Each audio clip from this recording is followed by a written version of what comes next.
नमस्कार दोस्तों, आपका स्वागत करता हूं इस YouTube चैनल पर।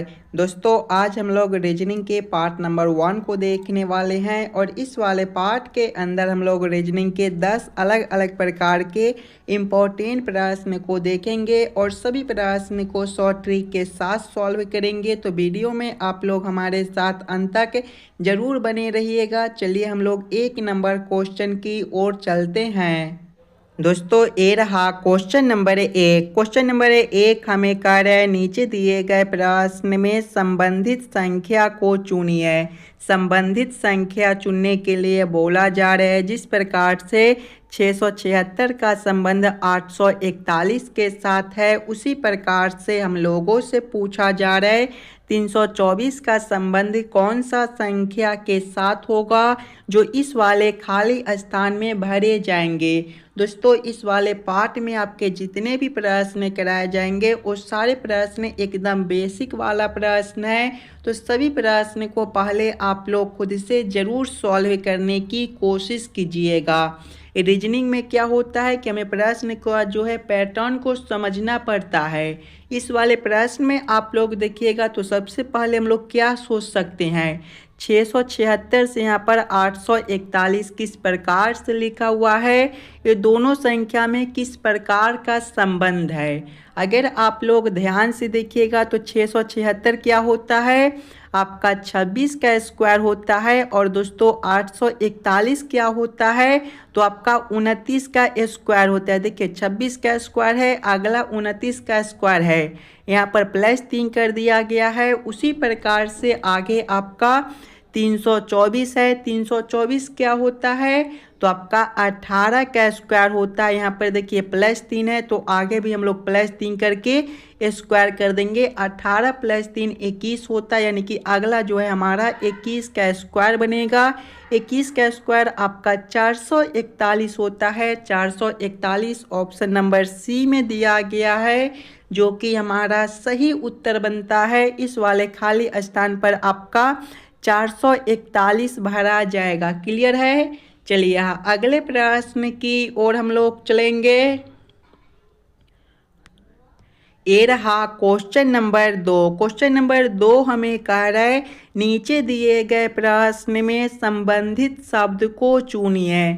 इस बार आपको संबंधित शब्द चुनने के लिए बोला जा रहा है जिस प्रकार से नेपाल का संबंध गाय के साथ है, उसी प्रकार से हम लोगों से पूछा जा रहा है भारत का संबंध कौन सा शब्द के साथ होगा जो इस वाले क्वेश्चन मार्क पर भरे जाएंगे। अगर आप लोग ध्यान से देखिएगा और समझने की कोशिश कीजिएगा प्रश्न के पैटर्न को, तो यहाँ पर देखिए नेपाल आपका एक देश है और नेपाल देश का जो राष्ट्रीय पशु होता है वो आपका गाय होता है, तो नेपाल से गाय लिखा हुआ है। उसी प्रकार से दोस्तों भारत ये हमारा देश है और भारत देश का राष्ट्रीय पशु क्या होता है, बाघ होता है, यानी कि इस वाले क्वेश्चन मार्क पर आपका जो है बाघ भरा जाएगा। बाघ कौन सा ऑप्शन में है, तो ऑप्शन नंबर ए में दिया गया है जो कि हमारा सही उत्तर बनता है। चलिए अगले प्रश्न की ओर हम लोग चलेंगे।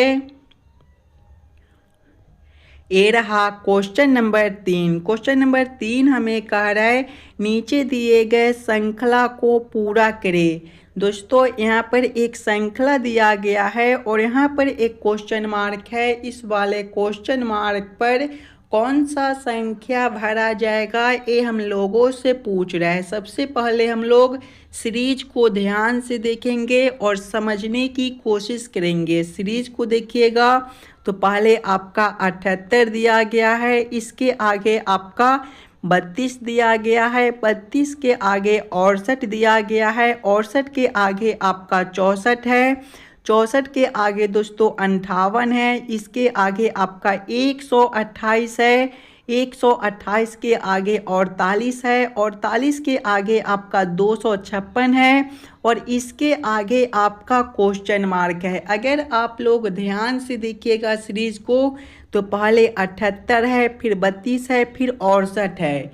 अगर दोस्तों हम लोग 78 से एक संख्या छोड़कर देखते हैं तो आपका 68 है। यहाँ पर जो है आपका -10 हुआ है। 68 से एक संख्या छोड़कर देखते हैं तो 58 है। यहाँ पर भी -10 है। 58 से एक संख्या छोड़कर 48 है। यहाँ पर भी -10 है और 48 से एक संख्या छोड़कर क्वेश्चन मार्क है। देखिएगा -10 -10 -10 यानी कि अगला अंतर भी हमारा -10 क्या बनेगा, 48 -10 हमारा 38 होता है। यानी कि इस वाले क्वेश्चन मार्क पर आपका 38 भरा जाएगा। 38 ऑप्शन नंबर सी में दिया गया है, जो कि हमारा सही उत्तर बनेगा। चलिए अगले प्रश्न की ओर हम लोग चलेंगे। ये रहा क्वेश्चन नंबर 4। क्वेश्चन नंबर 4 हमें कह रहे हैं नीचे के शब्दों में किसका संबंध दूसरे से नहीं है। दोस्तों यहाँ पर जो है आपका 4 शब्द दिया गया है। ये चारों शब्द में सबसे अलग शब्द कौन सा दिया गया है, ये हम लोगों से पूछ रहा है। सारे प्रश्न एकदम आसान प्रश्न है, तो सभी प्रश्न को पहले आप लोग खुद से ज़रूर सॉल्व करने की कोशिश कीजिएगा और हमें कमेंट करके बतलाइएगा 10 प्रश्न में से आप लोग कितने प्रश्न को खुद से सॉल्व किए हो। अगर आप लोग ध्यान से देखिएगा सभी शब्द को, तो शनि है, धरती है, शुक्र है और बृहस्पति है। दोस्तों शनि, शुक्र और बृहस्पति ये तीनों पर आपका जो है जीवन नहीं पाया जाता है, जबकि धरती पर आपका जीवन पाया जाता है। तो सबसे अलग कौन बनता है, धरती। तो क्वेश्चन नंबर 4 का आपका ऑप्शन नंबर बी धरती सही उत्तर हो जाएगा। चलिए अगले प्रश्न की ओर हम लोग चलेंगे। ये रहा क्वेश्चन नंबर 5। क्वेश्चन नंबर 5 हमें कह रहा है निम्नलिखित शब्दों का सही वेन आरेख बताएं। घोड़ा, बंदर और बाघ का किस प्रकार से वेन आरेख बनेगा, ये हम लोगों से पूछ रहा है। जब भी आपको वेन आरेख से रिलेटेड प्रश्न देखने को मिले, तो सबसे पहले आप लोग यहाँ पर ये समझने की कोशिश कीजिएगा इस सभी शब्दों में कौन शब्द किसके साथ संबंधित है, किसके अंदर हम लोग किसको रख सकते हैं। ध्यान से देखिएगा, तो घोड़ा है, बंदर है और बाघ है। दोस्तों घोड़ा जो है आपका एक अलग जानवर होता है, बंदर भी आपका एक अलग जानवर होता है और बाघ भी आपका एक अलग जानवर होता है। यानी कि ये तीनों में किसी के साथ किसी का कोई संबंध नहीं है, तो तीनों का आरेख जो है आपका अलग अलग बनेगा। इस प्रकार का वेन डायग्राम कौन सा दिया गया है, तो ऑप्शन नंबर सी वाला, जो कि हमारा सही उत्तर बनेगा। चलिए अगले प्रश्न की ओर हम लोग चलेंगे। ये रहा क्वेश्चन नंबर 6। क्वेश्चन नंबर 6 हमें कह रहा है लुप्त संख्या ज्ञात करें। यहाँ पर एक क्वेश्चन मार्क दिया गया है। इस वाले क्वेश्चन मार्क पर कौन सा संख्या भरा जाएगा, ये हम लोगों से पूछ रहा है। सबसे पहले आप लोग वीडियो को रोककर इस वाले प्रश्न को खुद से ज़रूर सॉल्व करने की कोशिश कीजिएगा।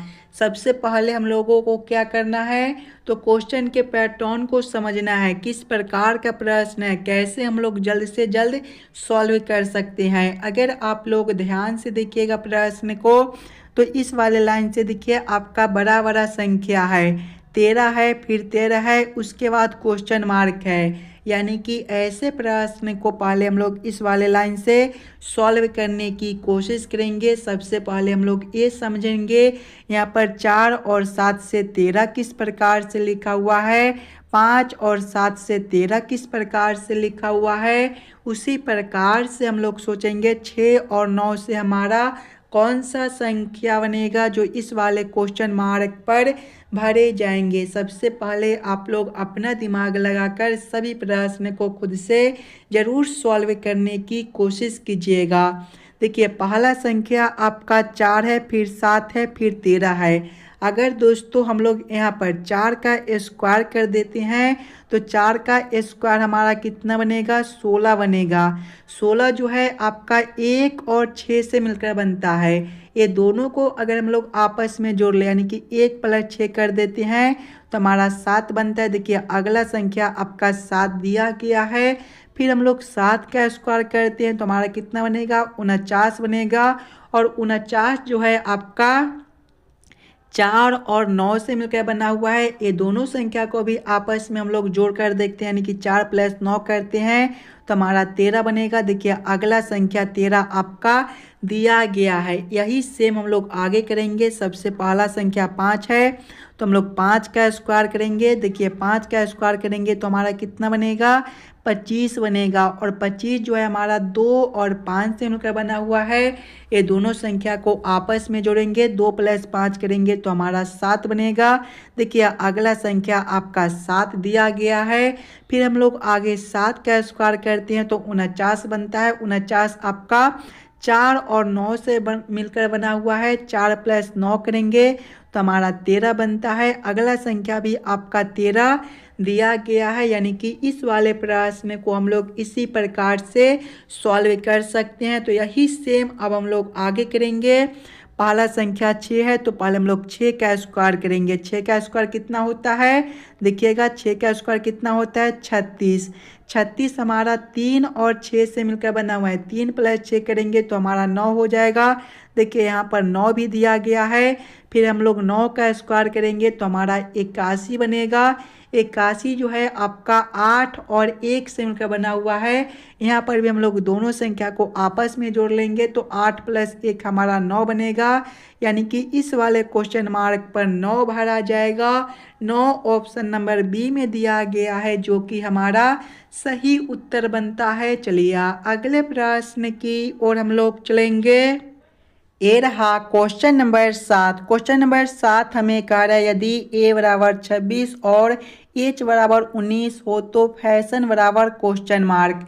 दोस्तों ये जो प्रश्न है ये आपका कोडिंग डी कोडिंग से रिलेटेड प्रश्न है। और जब भी आपको इस प्रकार के प्रश्न देखने को मिले तो सबसे पहले आप लोग ये समझने की कोशिश कीजिएगा यहाँ पर आपका ए से 26 किस प्रकार से लिखा हुआ है, एच से 19 किस प्रकार से लिखा हुआ है, उसी प्रकार से आप लोग सोचेगा फैशन से आपका क्या कोड बनेगा जो इस वाले क्वेश्चन मार्क पर भरे जाएंगे। सबसे पहले हम लोगों को क्या करना है, तो ए से 26 लाना है। अगर आप लोग ध्यान से देखिएगा तो ए जो है आपके ABCD के सीधे क्रम में पहले नंबर पर होता है, जबकि ए जो है आपका ABCD के उल्टे क्रम में 26वें नंबर पर होता है। यानी कि ए को जो है आपका विपरीत क्रम में लिख दिया गया है। उसी प्रकार से एच है आपका, जब हम लोग एच को भी विपरीत क्रम में लिखेंगे तो ये आपका 19वां नंबर पर आएगा। तो एच से 19 यहाँ पर दिया गया है। तो यही सेम अब हम लोग फैशन के साथ करेंगे। फैशन जो है दोस्तों आपका FASHION से मिलकर बनता है।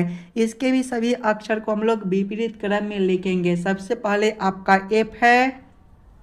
एफ का जो विपरीत क्रम होता है आपका 21वां होता है। ए का विपरीत क्रम 26वां होता है। एस का विपरीत क्रम 8वां होता है।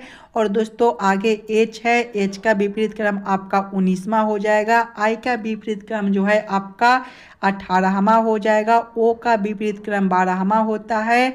और एन का विपरीत क्रम 13वां होता है। कौन सा ऑप्शन में आपका 21, 26, 81, 91, 81, 213 दिया गया है। तो ऑप्शन नंबर सी में देखिएगा 21, 26, 81, 91, 81, 213 दिया गया है जो कि हमारा सही उत्तर बनता है। चलिए अगले प्रश्न की ओर हम लोग चलेंगे। ये रहा क्वेश्चन नंबर 8। क्वेश्चन नंबर 8 हमें कह रहा है निम्नलिखित आकृति में कितने त्रिभुज है। इस वाले आकृति के अंदर टोटल कितना ट्रायंगल त्रिभुज बनता है ये हम लोगों से पूछ रहा है। पहले आप लोग खुद से ज़रूर सॉल्व करने की कोशिश कीजिएगा इस वाले प्रश्न को। इस वाले आकृति के अंदर कितना त्रिभुज दिया गया है। अगर आप लोग ऐसे सिंगल सिंगल करके काउंटिंग कीजिएगा तो बहुत टाइम लगेगा। अगर आपको यहाँ पर तरीका मालूम होगा तो सेकेंडों में ऐसे प्रश्न को सॉल्व कर लीजिएगा। देखिए त्रिभुज काउंटिंग करने का कौन सा ट्रिक है, अगर आपको इस प्रकार के आकृति देखने को मिले, यानी कि जब भी आपको चतुर्भुज के अंदर त्रिभुज काउंटिंग करने के लिए मिले तो सबसे पहले आप लोग उसके अंदर छोटे छोटे खंड को काउंटिंग कीजिएगा। तो इसके अंदर छोटे छोटे खंड 1, 2, 3, 4, 5, 6, 7, 8 बनता है। 8 छोटे छोटे खंड है। इसमें हमें 2 से गुना कर देना है, कुछ नहीं करना है। जितना छोटे छोटे खंड बनेंगे उसमें 2 से गुना कर देंगे। 8 गुना 2 हमारा 16 बनता है, यानी कि इस वाले आकृति के अंदर हमारा 16 त्रिभुज हो जाएगा। 16 ऑप्शन नंबर बी में दिया गया है, जो कि हमारा सही उत्तर बनता है। आप लोग जरूर तरीका याद करते चलिएगा। चलिए अगले प्रश्न की ओर हम लोग चलेंगे। ये रहा क्वेश्चन नंबर 9। क्वेश्चन नंबर 9 हमें कह रहा है डी का भाई ए है, डी सी का पुत्र है, बी सी का पति है, ए का बी से क्या संबंध है। ब्लड रिलेशन से रिलेटेड प्रश्न है। पहले हम लोग प्रश्न को ध्यान से पढ़ेंगे और समझने की कोशिश करेंगे। देखिए प्रश्न पहले आपको कह रहा है डी का भाई ए है। दोस्तों भाई जो होता है एक ही पीढ़ी का होता है, यानी कि ये दोनों को हम लोग सामने सामने रखेंगे। डी के सामने किसको रखेंगे, तो ए को रखेंगे। क्या रिश्ता है, भाई का है, तो हम लोग यहाँ पर भाई भी लिख लेंगे। आगे प्रश्न को पढ़िएगा। आगे प्रश्न आपको कह रहा है डी सी का पुत्र है। डी कौन है, तो सी का पुत्र है। पुत्र जो होता है एक पीढ़ी नीचे का होता है। डी पुत्र है किसका, सी का, यानी कि सी से नीचे हम लोग किसको रखेंगे, तो डी को रखेंगे। क्या रिश्ता है, पुत्र का है, तो आप लोग यहाँ पर पुत्र भी लिख लीजिएगा। आगे प्रश्न को पढ़िएगा। बी सी का पिता है। बी कौन है, तो सी का पिता है। पिताजी जो होते हैं एक पीढ़ी ऊपर के होते हैं। सी का पिता कौन है, बी है, यानी कि सी से ऊपर हम लोग किसको रखेंगे, बी को रखेंगे। क्या रिश्ता है, पिता का है, तो आप लोग यहाँ पर पिता भी लिख लीजिएगा। आगे प्रश्न आप लोगों से पूछ रहा है ए का बी से क्या संबंध है, ये दोनों का क्या रिश्ता लगेगा, ये हम लोगों से पूछ रहा है। देखिए बी जो है सी के पिता यानी कि बी का बेटा सी हो जाएगा। सी का बेटा कौन है, डी है, और डी जो है ए का भाई है, यानी कि आपके बेटे के बेटा का भाई आपका कौन लगेगा, तो आपका जो है पोता लगेगा, यानी कि यहाँ पर रिश्ता जो है आपका पोता का बनता है। तो पोता ऑप्शन नंबर सी में दिया गया है, जो कि हमारा सही उत्तर हो जाएगा। चलिए अगले प्रश्न की ओर हम लोग चलेंगे। ये रहा क्वेश्चन नंबर 10। क्वेश्चन नंबर 10 हमें कह रहा है नीचे दिए गए प्रश्न में संबंधित अक्षरों को चुनिए। यहाँ पर पारस नहीं, आपका प्रश्न हो जाएगा, ये टाइपिंग मिस्टेक है।